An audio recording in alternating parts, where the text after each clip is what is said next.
बच्चे ने दी माँ बाप को एक सीख। किसी गांव में एक बूढ़ा व्यक्ति अपने बेटे और बहू के साथ रहता था। परिवार सुखी संपन्न था। किसी तरह की कोई परेशानी नहीं थी। बूढ़ा बाप, जो किसी समय अच्छा खासा नौजवान था, आज बुढ़ापे से हार गया था।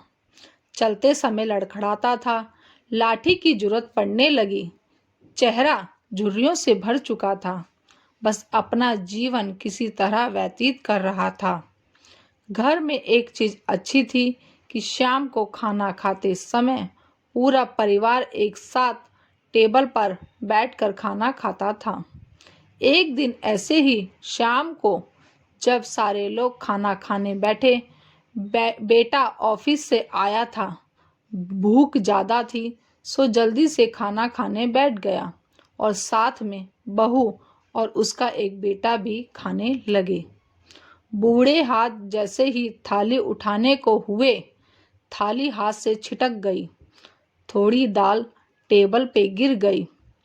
बहू बेटे ने घृणा दृष्टि से पिता की ओर देखा और फिर से अपना खाना खाने लग गए। बूढ़े पिता ने जैसे ही अपने हिलते हाथों से खाना खाना शुरू किया, खाना कभी कपड़ों पे गिरता, कभी जमीन पर। बहू चिढ़ते हुए बोली, हे राम, कितनी गंदी तरीके से खाते हैं। मन करता है इनकी थाली किसी अलग कोने में लगवा देते हैं।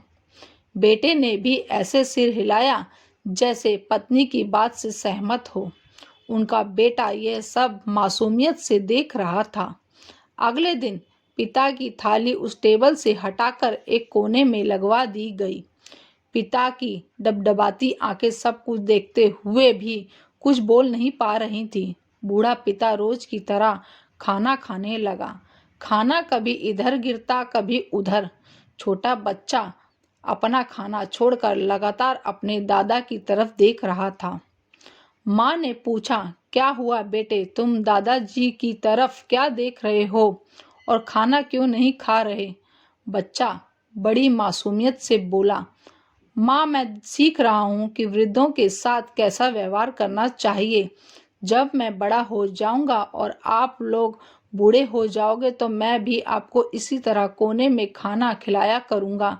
बच्चे के मुंह से ऐसा सुनते ही बेटे और बहू दोनों कांप उठे। शायद बच्चे की बात उनके मन में बैठ गई थी, क्योंकि बच्चे ने मासूमियत के साथ एक बहुत बड़ा सबक दोनों लोगों को दिया था। बेटे ने जल्दी से आगे बढ़कर पिता को उठाया और वापस टेबल पे खाना खाने के लिए बिठाया, और बहू भी भागकर पानी का गिलास लेकर आई कि पिताजी को कोई तकलीफ ना हो। इस कहानी से शिक्षा मिलती है कि माँ बाप इस दुनिया की सबसे बड़ी पूंजी हैं। आप समाज में कितनी भी इज्जत कमा लें या कितना भी धन इकट्ठा कर लें, लेकिन माँ बाप से बड़ा धन इस दुनिया में कोई नहीं है।